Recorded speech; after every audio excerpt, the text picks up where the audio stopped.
جب تمہیں لگے کہ تمہارا کوئی نہیں تو آسمان کی طرف دیکھنا، وہاں وہ ہے جو ہمیشہ تمہارا ہے اور ہمیشہ تمہارا رہے گا۔ روتا وہ انسان ہے جس نے دل سے رشتہ نبھایا ہو، ورنہ مطلب کا رشتہ رکھنے والوں کی آنکھوں میں نہ تو شرم ہوتی ہے اور نہ ہی پانی۔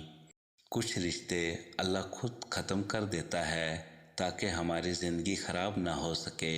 بے شک وہ جو کرتا ہے بہتر کرتا ہے۔ دینا شروع کر دو، آنا خود ہی شروع ہو جائے گا، عزت اور رزق بھی۔ اپنے مہمان کی عزت کرو، چاہے وہ حقیر ہی کیوں نہ ہو، اور اپنے باپ اور اپنے معلم کے لیے اپنی جگہ سے احتراماً کھڑے ہو جاؤ، بھلے تم سردار ہی کیوں نہ ہو۔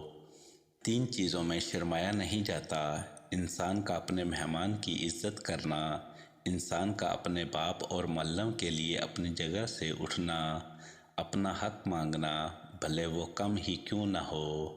ایک یہودی نے حضرت علی سے 2 بہت ہی مشکل سوال پوچھے۔ پہلا سوال، وہ کون سی چیز ہے جو ہم دیکھتے ہیں پر اللہ نہیں دیکھتا؟ حضرت علی نے مسکراتے ہوئے جواب ارشاد فرمایا، ہم خواب دیکھتے ہیں پر اللہ نہیں دیکھتا، کیونکہ نہ اس کو نیند آتی ہے اور نہ اونگ۔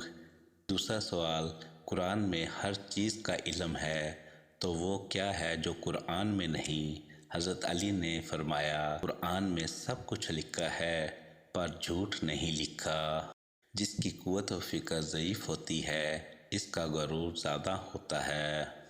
مومن کو پرکھا جاتا ہے، اے ابن آدم، مالداری سے خوش نہ ہوا کر، اور فقراء سے مایوس نہ ہوا کر، اور مصیبت سے غمگین نہ ہوا کر، اور خوشحالی سے تکبر میں نہ پڑنا، کیونکہ سونے کو آگ کے ذریعے پرکھا جاتا ہے، اسی طرح نیک بندے کو مصیبت کے ذریعے جانچا جاتا ہے، اور تو اپنی خواہشات کو ترک کیے بغیر نہیں پا سکتا، اور اپنی امیدوں کو ناپسندیدہ چیزوں پر صبر کیے بغیر نہیں پورا کر سکتا۔